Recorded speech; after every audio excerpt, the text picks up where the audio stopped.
Join On the Sofa with Esther, Tuesday's Words of Wisdom for a Christmas special with British photographer, artist and poet Michi Masumi as we talk about alcohol dependency, sobriety and healing, an open conversation about addiction.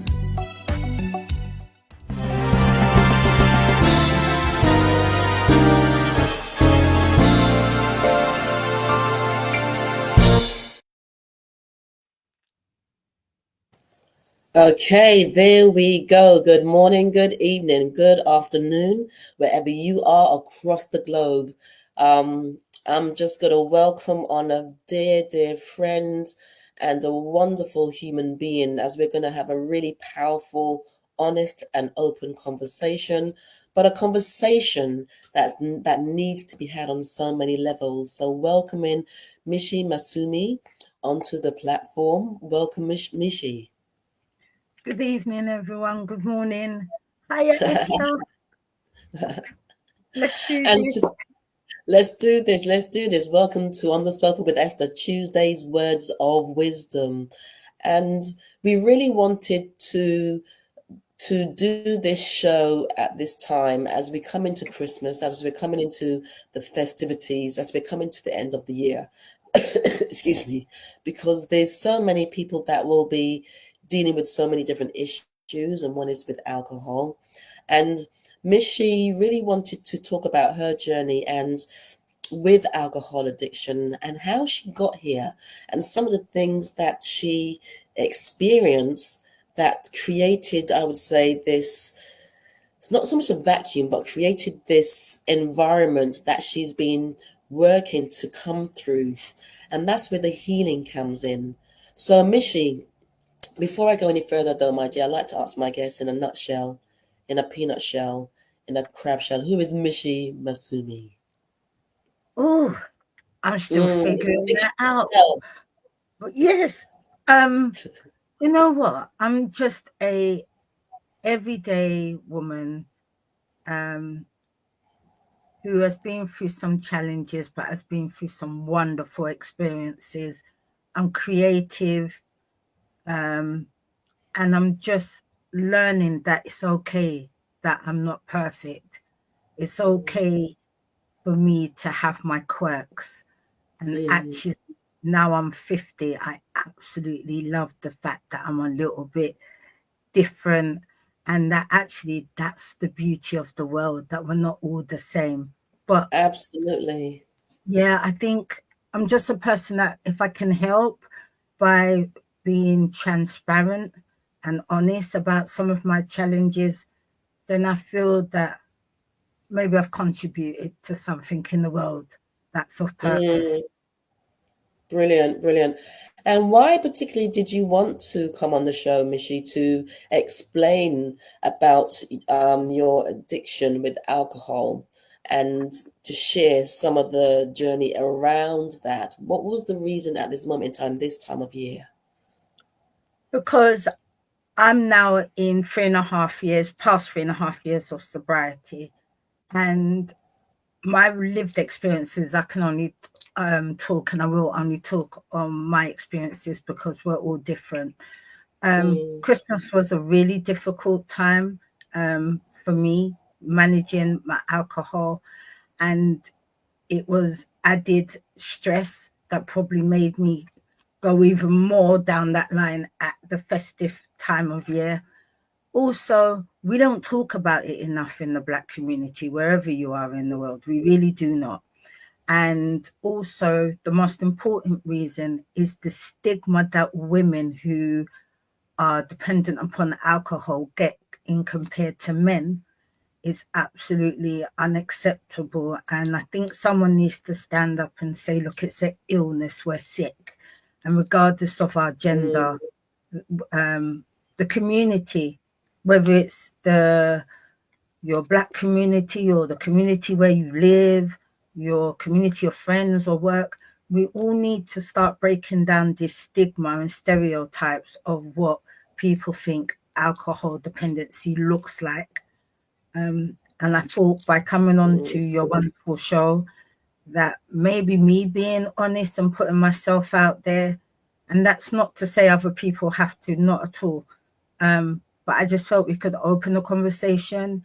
And if there are people that are Absolutely. struggling with alcohol dependency and they're on their own or they're hiding it, then this is a way for them to hear a little bit about my journey Absolutely. into sobriety, and hopefully just let them know you're worthy, you're not well, and there is support out there. And I understand that sometimes it's about just them finding their time. Mm. But in order to get to that level where where you become dependent upon something, there's Yeah. something that we could say, not able to deal with, running away from, running to, trying to manage, not able to manage, not knowing where to go to, where to reach out to. So, can you share a bit about your journey as well that led you to become alcohol dependent, Michi? There's also, which a lot of people don't realize, is actually family behavior and cultural and social behavior that can lead many people into alcohol dependency. So, seeing as a young person that excessive drinking is the norm, Yes. that can lead a lot of young people to do that. This generation are getting much better with understanding excess alcoholism is not of any joy, the long term of it. For me, I couldn't tell you the exact time or day that I became an addict. I use the word addict for myself, and that's Mm-hmm. psychologically for me. It's because I don't like the word. And most people say alcohol dependency, but because I don't like the word, if I use it, it's a way that I just psychologically keep myself on track. I don't want to be where I don't like. So we all use different Mm, strategies, but most people prefer alcohol dependency. For me, I think it was a combination. I was already living a life of trauma. I was already struggling to cope by masking. I was masking my neurodivergencies. I was masking my toxic relationships. I was masking me not liking myself as a human being. Um, and I think probably what the trigger was that kind of led it into full blown, right, I'm dependent, mm, would be a combination of racial attack and the transition from perimenopause into menopause. They probably triggered it in the mm, fact that I used alcohol at that time almost to forget about the attacks and also to mask the actual symptoms of being racially attacked, which was post traumatic stress disorder, OCD, anxiety, panic attacks. And then the combination of menopause, which I didn't know I was even properly in it, my mm, behavior and my personality was even becoming more erratic. And I just started this journey of I would pop to the corner shop and buy my drink. And because at that point I was frightened of going back out because of the attacks.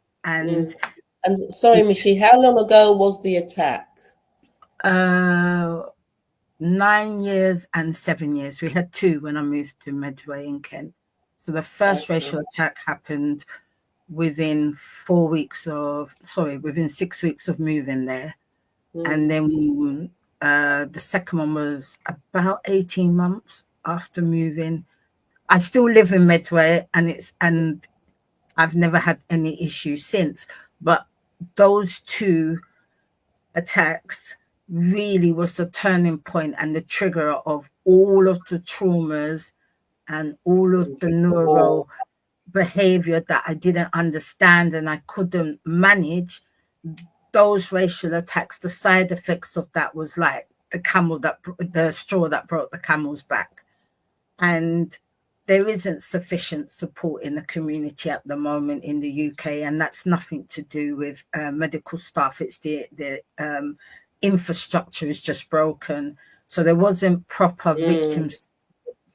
Um, and I didn't get much support in regards on how I was dealing with it. So the way I went about it, subconsciously, I wasn't consciously aware of it, was I need to de-stress, I need to relax. And societal way of doing it in the UK at that time was you grab a beer. My drink happened to be Yeah. vodka. I'll get a bottle of vodka. I'm scared of going out, so I don't need Mm. to socialize out. And I became an alcoholic at home by myself, which is so pubs and venues and that was never an issue for me. Mm. I think it got out of hand was when I started to realize I don't remember things, completely don't remember things. Um, and I found myself struggling not to have a drink. And then it started that I was structuring my day around alcohol. Okay. So I was very clever with like asking my partner to become the main driver of my car because Mm. I knew I would never drink and drive, and I never have that. Okay. But I knew I wanted to drink, and so Mm. drive everywhere and have the car for the day. Because if I want to drink, there's nothing stopping me. I don't need to worry about the law or moral stuff that's dealt with. I'm not driving. Mm. So I became clever in a negative way to be able to continue my behavior. At that Mm. time, I didn't realize I was already dependent on alcohol. I You just were in thought, survival mode though, weren't you? Do you feel you had moved into a place of survival? I, Because sometimes yeah, because sometimes when we go through stuff, we do things in survival mode and in protection, we're protecting ourselves. And even though we know something's wrong, we're not always able to identify what is it that I need to do or have the courage to say, this is how I'm really feeling, because then there's a blanket of shame as well. Would you say that? I think when I started off, I would say I wasn't even aware of that. That's Mm, something that's right towards the end of the line. I think for me, I had no idea what it was. But by the mm, time it started, and I remember I had a really honest conversation with my partner in the car once, and I said, I think I'm drinking too much, and I'm wondering if I should go AA. And I remember mm, him in the car laughing, and that made me go, yeah, yeah, maybe I'm being dramatic. But I, mm, looking back now, really, I shouldn't have relied on somebody else to say yes or no. I was trying to give over the power and control to my partner because I didn't want to face the fact that no, it's not that you think you're drinking too much, you know you're drinking too much. So mm, it's a really strange relationship because when everyone else around you goes, no, no, you're fine to me, you know, because you're the only one that knows how bad the drinking is. They had no clue I was hiding bottles. They had no mm. clue I had gone from maybe 2, 3 glasses of vodka and Coke in the evening, and Coke is in Coca-Cola. I don't do it, anything like that. But in regards to talking to them and having conversations, I was kind of skirting around the issue. I was making out it was the same as when we went out to a rave or they saw me at a family gathering and I got a bit Mm. tipsy. I could do the bogle, like so those sort of things. But I knew I'm drinking in the morning. I'm getting up at 6:45 to get to Mm. the co-op before the house wakes up because co-op Wow. at 7 to get the vodka to hide it before anyone gets up. I became a liar. I became a Wow. liar. I learned skills that I Mm, never learned when I wasn't drinking. And I'm laughing about it at the moment because it's important. Yes, it's a serious subject, but mm. to heal, it's okay sometimes to look back and go, oh my God, Absolutely. did I Yeah. do that? Like, I would not go out without my hair and my wigs at the time looking perfect. But for my vodka, I would have my hair sticking up and my slippers. And it's weird because I go to the same co-op now and they all talk to me the same. And sometimes I wonder, do they want to say, you haven't brought alcohol for nearly 4 years? Because they see the Yeah. behavior of someone. I mean, there was times I was going in 4 times a day. So it's clear to the staff, no, this Well, person has, but that because something's happening. I'm known as a functioning alcoholic, it didn't show itself until towards the end of how much I was consuming and how much control I did not have over my consumption. Okay, so there's two things I want to sort of tackle, Michi. You said that the attacks, they were like the triggers for you sort of start diving into, your alcohol addiction. But those triggers, there was stuff that had happened before. So it was probably the build up. So we got a few messages. There's Jeremy Curtis. He said, love and hugs to Michi. Thank you, Jeremy. And Jamila Zana Muhammad. I hope I pronounced your name correctly. Hugs, Michi. Thank you Thank very you. much. So, do you mind if we just go back a bit then to unpeel a little bit some of those traumas um, that were dormant? Yeah, I was Oh, probably, Basil, thanks then. Your faith and willpower is stronger than anything. Thank you, Basil. God bless you, Yeah. blessings. Thank you. Um, I know that I was abused from the age of about 3 years old because I was in and out of care. By the time I was 16, I had started a very toxic and dangerous relationship, which resulted in me having about 7, 8 years of domestic violence. Um, What, from my 16 or before? From from 16? from Okay. 16 years old, because I was a parent already. So that lasted about 7, 8 years. Um, as I got older, I wasn't in abusive relationships. I was more in toxic relationships. There's a difference. So the So what is the partners, difference? the partners I was with, they were not abusing me financially, mentally, emotionally, sexually, but they were not the people that I should be in a relationship in because they were not in the right place. So if you get two people that are coming from trauma Trauma. together, Mm-hmm. we don't necessarily abuse each other, but we create a toxic environment for one another, Absolutely. ourselves, and anyone within that environment. And what you get is that sort of doof, doof, doof EastEnders drama all the time and a Mm, circular that doesn't break. So I'm able yeah. to understand that I am a magnet for toxic. I'm not now. And then I experienced domestic violence for the second time, but this time it was less physical. There was physical in it, but more emotional, mental, financial. And so I think by the time the racial attacks came, I think my mind, body, and soul just got to a point where I was like, it's Right. got to be me.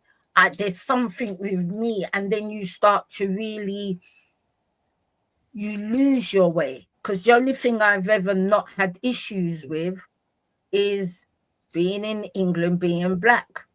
And we know there's racism, we Mm, know there's bias, we know there's discrimination, but I had never experienced in the country that I'm born in, the country that I've worked in and I support wholeheartedly, being racially attacked in my own country. And I think what happened was there was no safe mm, space for me.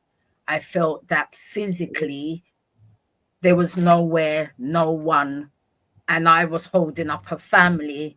And really, I was trying to hold up myself. But at this point, my body and my soul had left, really.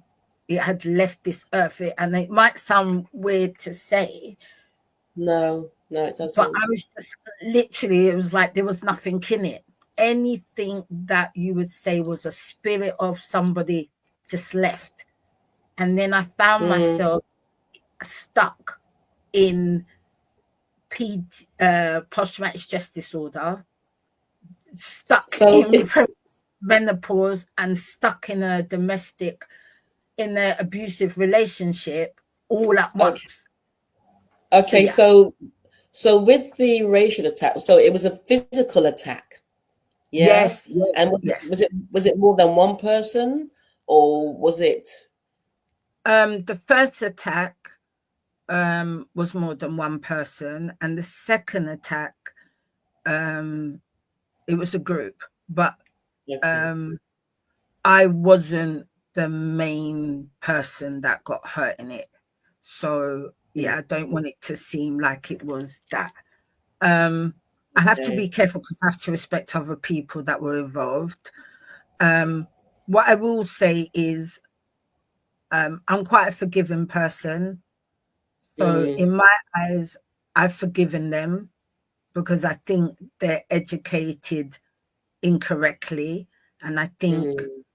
when society makes race the target, whatever side, because we know racism goes across all races, there is not no race Yes, that can't be racist.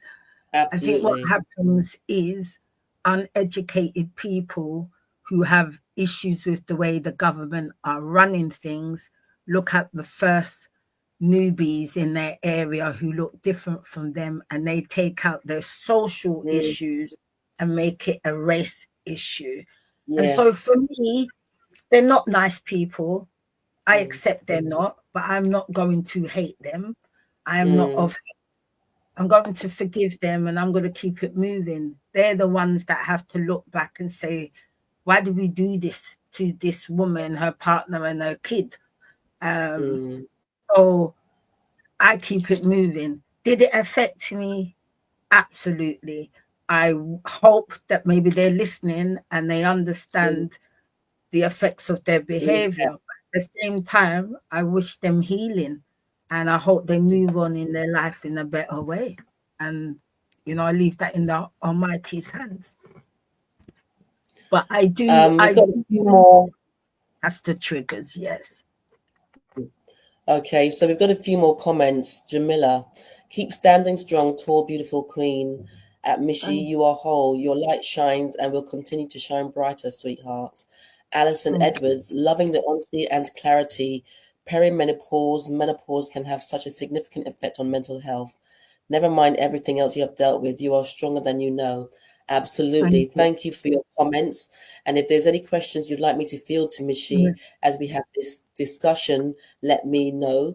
And just to say that this is just this interview today is going to be an oversight into Michi's journey, and what we're going to be doing in the new year is having a regular segment delving deeper into this conversation, because there are so many parts of this conversation that we can dissect.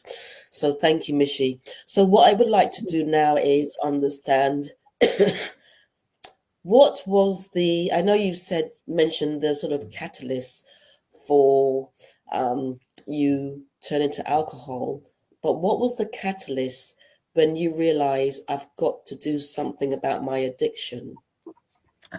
It was a 3-year journey. Mm. I made a promise to you and myself, and the Most High, I'm going to be absolutely as transparent as honest. I tried for 3 years. Um, so the journey was attended. The catalyst started the second suicide attempt since I've lived in Medway. So in 2017, Christmas Eve, I decided to overdose. I just got to the point, which now I realize was the menopause, that Right. absolute, the fog, that everything, I'm a failure. What's going on with me? Why can't I do?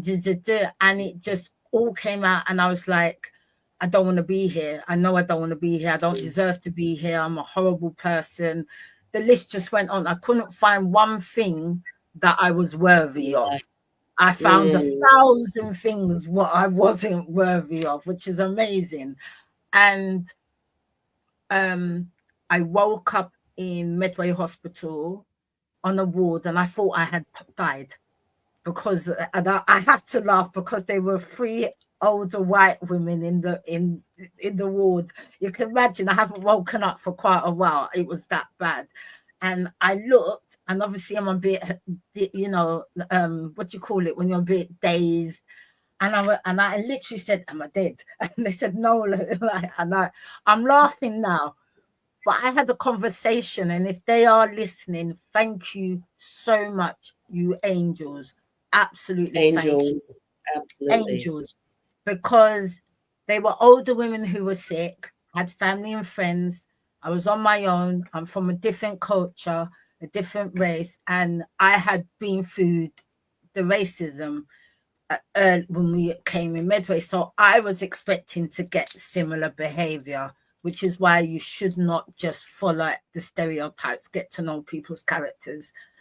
And they saw I was a younger woman Absolutely. and I was in pain. And what they saw was, let's talk to this younger woman. And they said, there's a reason why you didn't die, because you've been out for a while. And they did say it was, and they told me whatever it is, you've got to find a way to heal, because Mm, you're here for a reason. And I didn't take that in. I didn't take it in then. So I hope if they're listening, thank you, you angels. I I think it was the starting point of me cleaning out my ears and listening. And the next kind of pivotal moment was, I can't lie to you and say I was doing it for my children, because I wish I was, but that wouldn't have got me into sobriety. mm, You have to do it for yourself. The bonus is that I'm lucky I still have a relationship with all of my children. Many don't, and that I have become a better mum for it. But at the time, it was one day I sat down and I was drinking, and I just said, I'm going to die, and I know I'm going to die soon. I knew, I could feel my body was just not the same. The weight on me, everything. And I just felt mm, within myself that I was waiting to die. And it still didn't get me clean, because what happened was, I knew the likelihood was I would die. I was attending peer groups with Turning Point. mm, I was going and having, the alcohol testing, make sure I was doing all of those things. And I was watching other people going through a similar journey as mine. And unfortunately, some didn't make it. And that still didn't make me say, put down the drink. Because what happened was, my lack of self-belief, my lack of confidence, my self-esteem have been broken in so many right. places throughout the years, that by the time 40 odd years had come up to that pivotal moment, I didn't believe in me at all. I really didn't. And so my Mm, thought became, not that I was going to die, was actually, you're going to die, but you can't stop, because you won't be able to do it. You won't be able to do sobriety. And it was actually Turning Point doctor that said, why are you here when you've reduced down? You can stop now. You don't need medication. You've done it your way. You've reduced, you've followed the steps, you've chosen holistically to do your start of your sobriety. And that's not to advise anybody to go and choose a holistic method. If you need to look at stopping, I advise you to do some research and talk to the professionals. But I personally chose to do a holistic way of doing it. And mm, I still couldn't pick a date. They said, right, pick a date that you're going to stop. And I was like, well, February's Valentine's. I'm mm, single. So what did that mean to me? Christmas, and I made every excuse. Well, they tell you not to stop at Christmas because of the pressure. Why don't I mm, do my birthday in April? No, because I will drink then. Any excuse not to pick a date. What you doing in July? Well, I might have a drink with some of my student friends. So I started to mm, procrastinate. And then what happened was, I made the deal. I made the deal with myself. I said, do it and don't tell no one. If you fail, they won't know. I don't know why that made sense in my head, but I was like, do it and don't tell no one. Just start. Mm. And then I was like, you ain't going to do it. And then I said, right, you know what? I'm just going to do it tomorrow. I'm going to do it tomorrow. I started to wean really down to the point was like, I could have then started that journey. But my mind was going, you're going to fail. The kids are going to think you're a crap mum Yeah. again. And the moment that little naggy brain starts and The monkey chatter. your Yeah. solution to any issue is a drink, you go, Mm. okay, back to the co-op, let me buy. I'm sorry, co-op. I'm not saying they deliberately, they have probably didn't even really know, as in the organization, but that just happened to be my corner shop. And so off I would go.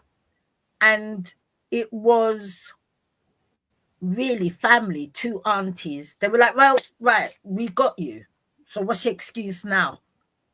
Because I Mm. started to tell everyone, I decided, do you know what? I'm going to say to people, I've got an alcohol problem. I'm addicted to alcohol.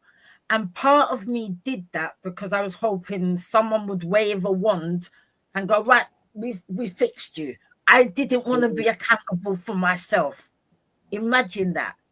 Because I'm But is 15. that because? But is that because, Michi? Sorry, is that because you would have to face why you would have? There was so much to face. I Why think it you was, were? I didn't want to be accountable because what came with accountability was far more, like you're Mm, saying, than yeah, the alcohol dependency. everything. But it was actually my kids. I didn't want to have to understand that, you know what, me, you've always tried your best. But this time, in my eyes, regardless, to be fair, I don't really care what the rest of the world thinks. I care Mm, about what my kids think and what I think and what the Most High thinks. So in my eyes, I had gone below the lowest that anyone could go. How can you have a mm, child or children and be an alcoholic? And it don't matter if I'm a functioning alcoholic. Putting that in the front don't make me no better than no one else. It was mm, my own self-shame. How did yeah, I get here? yeah, How, and really was, I'm losing my relationships. Will I ever get them back? Can I live not having those relationships there? Because that's the reality for a lot of us that are dependent on alcohol. You know, our mm, family and friends have hit their tethers with it. We've said we're going to stop a million times. So yes, when you make that decision to stop, even you yourself have to go. Am I just saying it because I need them here, but I don't know how to explain I can't do it without them? And it's the mm, constant guilt. You pick up the drink. Oh my God, yeah, I forgot that date when I was supposed to pick them up and do blah, blah, blah, blah, blah, blah, blah, blah. I'm a bad mum, I'm a crap mum, I'm not worthy, and you drink. Then you stay in toxic in relationships that because cycle. I'm rubbish. Right. This cycle does Yeah, not get broken. So what I decided to do is like, you know what? I'm gonna put a hammer to it, smash it. There's no cycle. Then I'm gonna have to learn how I walk on broken glass. That's exactly mm, what I got to the point brilliant. where I said, right, I'm going around the corner to the vape shop. I said, right, can I have the first vape you got? I'm doing the cigarettes as well at the same time. I'm not drinking all the cigarettes because I'd smoking by then for about 40 years. Excuse me. And everyone was like, don't do both. Don't do both. It's too much. But I've always been a person, it's all or nothing. And I was like, Mm, you know what? I'm sick of smoking cigarettes. If I'm going to withdraw, I ain't doing it twice. So I'm just throwing everything in the egg basket everything and let's all go. in. Right. And I remember I said, right, buy the small vodka bottle, the one for about five, Mm, 6. And I remember looking at the vodka bottle and I said, okay, well, it's no more pouring a glass, it's the top. So I weaned down from 2 to 3 liters a day to the top that you screw off and pour mm, because this is really important. Anyone who has an addiction to alcohol or who is alcohol dependent must not just stop. So please, family and friends, if you know someone you're worried about them, do not encourage them to just stop. You can kill them. You can leave them with lifelong serious illnesses. Our bodies is dependent on it. To remove Yeah. it without professional, proper medical care and a plan, our body can really put us through it and we may not survive. Because a lot of people used to say to me, just stop. And they didn't understand I There's a can't stop. process. There's a Yes, process. I have to there's a wean down process. because my liver, everything Mm, else, fits, all sorts of things. I have a heart condition. I had a fit that caused a heart attack by just going, yeah, I'm just gonna stop. Like, why didn't you listen to all the medical advice? Because they were telling me don't do that. But the pressure of people who are not educated yes. or do not want to learn about the illness to understand how to support as much as they can, well, sometimes they don't realize adds the pressure. And we get to that point where we're like, yeah, if we just stop, we'll be fine. And Mm, worse, you can sometimes do it while you're under the influence. You make that decision. I'm lucky. The only side effects I've got is memory. I struggle with mm, memory, which I know is okay. alcohol damage, but also I'm in the middle of menopause, so that probably ain't helping. So we'll figure out really how damaged it is when I finally get over the other side of that menopause hill. But Mm, the decision to do it when I poured the lid and I was like, okay, this is my last drink. I didn't believe it was. mm, I was saying to my auntie who drove all the way up from Luton because you had to have someone with you. And my partner that I had previously before we split up, every time I came to stop him, he would disappear. And so I didn't have okay. someone with me. So I Support. was unable. So I was doing this cycle. But that's neither here or there because I got there anyway in the end. Mm, My auntie, bless her, who came up and she sat in the chair. And I remember thinking to myself, the first day, how do I have a drink without her knowing? My first thought was, I'm mm, breaking this. I hadn't even gone overnight. She doesn't even know this. I was like, how do I, like, if I go out, and my auntie is very God fearing. So I knew mm, that she would speak tongues until I couldn't find the co-op shop in England. So I was like, okay. And then on the same time, I'm praying to the Almighty, saying, God help me. Because it was uh, literally like the devil was telling me, like, you can't cope. You know you ain't gonna cope. mm, I never got the shakes and those things. Mine was the sweat. I mean, literally, I would wake up and you would have thought I'd done a deep dive swimming in my bed. I would mm, just pour of water. I think that's why my locks grew so well in the beginning. Bless you. We got to make jokes out of bad things sometimes. But imagine that's your first thing, not celebrating that you've gone 24 hours or 12 hours. It was, okay, this is too hard. I ain't even got into full withdrawal yet. It was just that irritation of I need a drink. How do I mm. deceive my auntie? Like, that's where alcohol dependency takes you. You have no respect for anyone. You will deceive them to You get will do your, what you need, what you feel you need to do. yeah. Sorry, there's a few more. There's a few more because we've got about, I would say, and about another 10 minutes left. Um, because, like I said, we're going to dissect all of this as we go along. There's another part that I'd like to come back to as well is the impact it had on your children and how you started to build the relationship with them, but also how did they see you, the eyes that they viewed you through, and um, and then I'd also like to dissect with the healing now, with the healing, because the drinking is part, dealing with the drinking is part, but then there's the healing, the underlying thing. And so people, you're going to have to wait till next year to find that out. But like I said, Michi, there's so much to this journey, to her journey. I'm so glad that she is honestly and openly sharing about that. Faith Ezukwu, I hope I pronounced that correctly. Sending you hugs, Michi. Thank you for talking about this issue. And Basil Bankston, what's great is your thoughts, words, and actions turned everything around.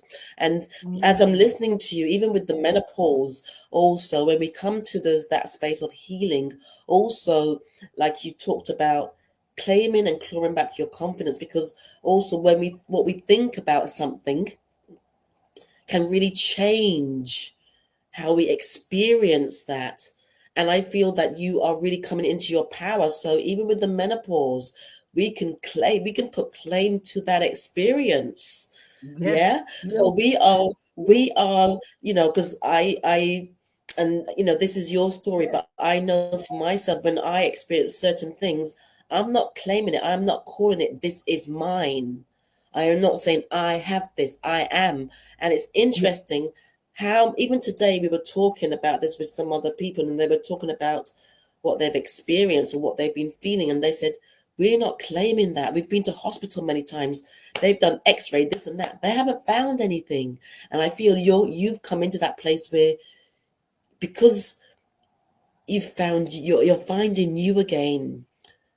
And the healing part, though, the healing of what happened in those formative years.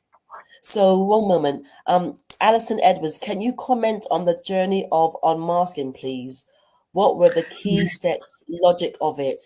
Okay, so I'm going to extend the show till 9, so that's another 15 minutes.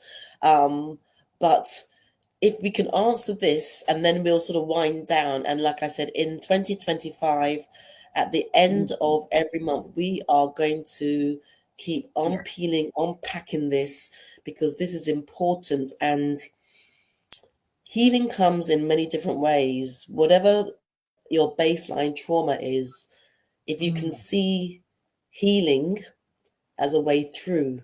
So let's answer Alison's questions. Can you comment on the journey of unmasking? So I think I've been masking all my life, but I didn't know it was masking because I'm that generation of especially women who are between 40 and 60 and beyond, and we're the lost generation in regards to neurodivergency. So for example, it's been agreed I have neurodivergencies. They believe it's more Explain that as ADHD. well, Michi. Can you explain that as well, The neurodivergency? way I the way I explain my neurodivergencies, which is mostly ADHD with crossover of autistic traits and behavior, Asperger's, is that I I communicate and see the world very different. I like my own company, my own space. I'm not very tactile, which affects relationships I've been with. So I'm naturally described as masculine, even though I'm actually really feminine, but the way I dress, which is become my armor, my self-expression. I don't know certain social etiquettes. I've learned a lot from films and TV shows on how you're supposed to be. For example, when we may have a conversation, say you say, "Oh, I hurt my foot." I might say to you a whole story about me hurting my foot back in 1985. And people used to misunderstand that as me wanting to steal your joy, or you can't have your conversation without me too, kind of. And it's only now I can explain to them that no, I get uncomfortable. I don't know quite what I want to say. So my idea of letting you know I understand is to relay something that Relate. I've been through. Yeah. And where a lot of people misunderstand people like me with those types of neural traits, because we all got our own traits. I part of my traits have overlap, so personality disorder. So I am very happy to talk to myself as though it's another person. It's not mental health issues. That again gets confused. Is that Okay. There's a I lot talk of out I talk out loud to myself because I need to hear things and clear see things, things. have a structure. If I don't hear it and see it, I can very much just go right through it. It goes out my mind. Um, I do about 50 things at once. I happily skip 2, 3 days of sleeping. That's my ADHD. I forget things. uh, Okay. I Okay. struggle. There's so Yeah, much. There's so so much that much oh things. my gosh. There's, yeah, there So is so much. if it's okay to finish, so the unmasking came Mm, when I decided that I can't live and die trying to fit into society's ways. I can't do it. I'm part of society, but I mm-hmm. felt I was imprisoned. I've lived 46 years, 46 and a half years in a societal prison. And it's been an imprisonment because my neurons didn't fit in with social norms. My color, my race didn't fit in with social norms. My tattoos, the way I speak, even though I'm super intelligent, didn't fit in with the norms of an intelligent person. And so a Mm, lot of the traumas is because I'm constantly trying to fit into boxes that are man-made, and that was killing me. So the masking has come because I realize my safe space is me. mm, And the moment I made myself safe for myself, I now, I'm very honest, probably get on people's nerves, going, I got neuros. So, and that's all I say. So if mm. people think I'm a bit off key, I'm not mad, because that's the terminology they throw at us. I'm not crazy. We haven't all having a breakdown. I just roam the earth in my own quirky way, but I don't harm no one.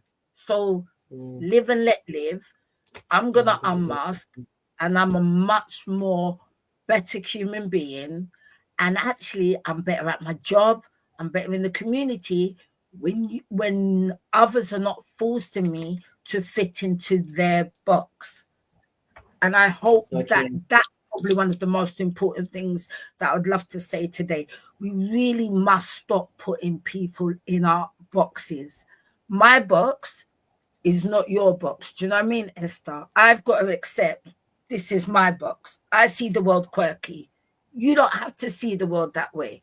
I should love you, respect you, work with you on your in your box, instead of trying to break down your box and force you to adapt to being in my box. How is that Mm, helping anybody? okay. But it's interesting, and I mean, I want to really expand on that because a lot of people probably feel that way. And so it's it's also how we perceive the world perceives us. Because a lot of what you speak about, I understand as well. And but because you found yourself, some people put tags on it, some people don't. And so a DGP channel, we love you. The minute you began Thank to be you. you thrived. And that's the thing, there's so many people who feel that they're different, they're this and that. And but yet when we become comfortable with us, because we can take 10, 20, 30 people and each person would feel that they're different or they've had this. And yet when you stand back, it's for us to become comfortable with who we are. I think also, I'm going to throw this out there. Also, society, as a society, wherever we are in this world, we've got to stop with this judgmental stuff. We've got to stop.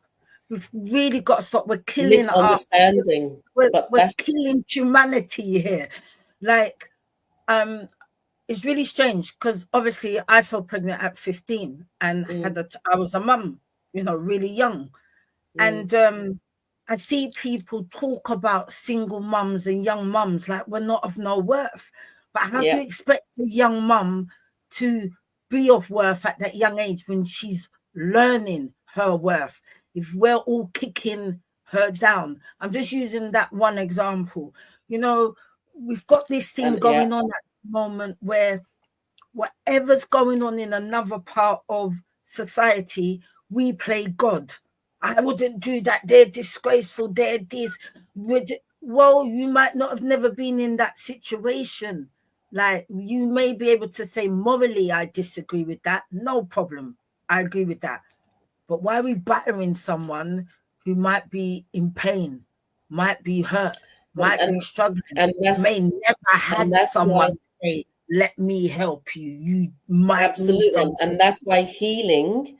That's why healing. We're at this thing now, because as an energy healer, that's why healing needs to take place. Like I was trawling social media today, and the conversations, no matter what it is, they are putting down. They're constantly putting down everything that you're scrolling through. They're putting down. They're tearing down.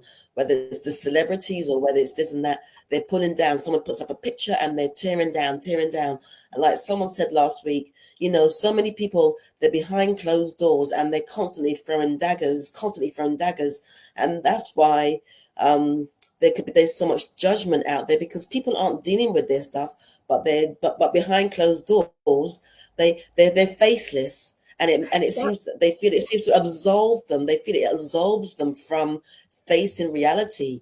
And so what I'm going to do now, excuse me, Sorry. Michi is my baby's nanny. She is thriving and speaks so much sense. She is an inspiration. And Thank so you, my baby. I love you too. I know who you are. I love you. Thank you for having my back. Enough love. Can I what we're just going to do, say just one quick question? You're you can right. indeed. Behind closed doors, people are not healing. They're not.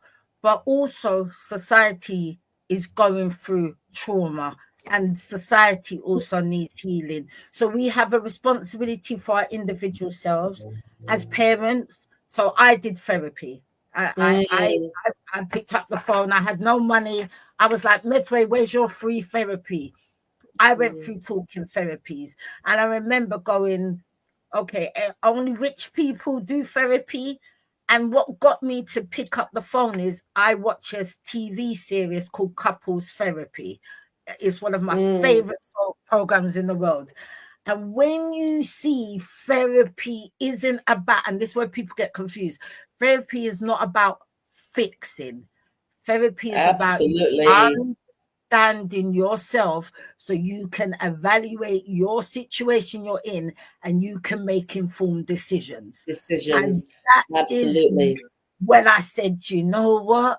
You have been living your life knowing yourself through other people's interpretation of you. Who are you? Let me Yeah. pick up talking therapies. I went online so you don't have to phone and wait. Put it all in. Did 16 weeks. Did it cure me? No, because that's not the purpose of it. But it brought Did about it an inform? awareness. It brought And I about an awareness, and it reduced down my started the journey. OCD from that. Absolutely, and it started a journey. And it's interesting because when we said it's society, but we are society. See, Yes. each one of us creates it. We are society. Society cannot be without us, and society is at a breaking point, because in the background there's quite a few young people who are really trying to reach out, really reaching out. And Yes. so with your message of it's okay to reach out and do a talking therapy, it's okay to reach out and do some sort of healing, it's okay, because it's part of the journey. And on the other side of that, there's a freedom. Well, ladies and gentlemen, I've literally got Yes. 5 minutes left. So I just want to, first and foremost, say a huge thank you to Michi. I've really enjoyed this conversation. Thank you And for like I said, having we're me. going to break things down in 2025. But I know she just wanted to come on here and share her journey, because as we come into the festive season and the new year, if you're ever in a place of struggle, and I'm sure people can reach out to you, can they, Michi? Yep, I'm on Facebook. I Yeah. will say if you are struggling with any dependency during the Christmas festive period, which we know is a struggle, please keep a diary of how you were feeling when you took your drink or you decided to do whatever is your dependency. Keep a diary. Keep a diary of the emotions, the times. You don't have to stop right now, this moment. That's not what this is about. It's about just giving you some support to think about Yes. when maybe I'm ready to do this. But think about it by also talking to professionals, and there's loads of free confidential lines. Stay safe, and family Mm, and friends. I know it's hard to watch someone harming themselves, but they still need love through that. If you can give them a hug through it, you can tell them, I don't agree with your lifestyle. But one thing mm, I missed is no one hugged me, no one told me I love you during my dependency and told me it's okay, I'm hurting. They're gonna try and stick with me. So I know we push you to your mm. limit, but remember, half of the reason we're in this state is we don't feel a connection or love. So please just let them know we don't maybe agree with your ways, but we love you. Yes, brilliant, brilliant. And there's just two comments before we tie things down. Jamila, every lane is colorful. If we appreciate each of the colors as unique in their lane, together, the lane will spread light to the universe and humanity will live better together. And Basil Bankston Amen. says, thank you, Esther Austin Global and Michi, fantastic broadcast. It's a, Thank you. excuse me, it's a great inspiration. And ladies and gentlemen, I'd love to say thank you to all those who've left a message, who's watched this podcast. Like I said, in 2025, watch this space. This is my last live podcast, but I will be broadcasting, just doing a bit of a rerun over the Christmas period. And I must say, on the 29th of December, I'm going to be doing a coming together of lots of the artists that I interview on my Sunday show. We're going to have a big jamboree and a big celebration. Michi, love you lots. Looking forward Thank you. to Merry the Christmas. next few years. I'm wishing everybody a wonderful festive Yes. season. Take Merry care. God Christmas. bless. Love you lots, Yes. girl. Thank Blessings. Love you. you. Thank you.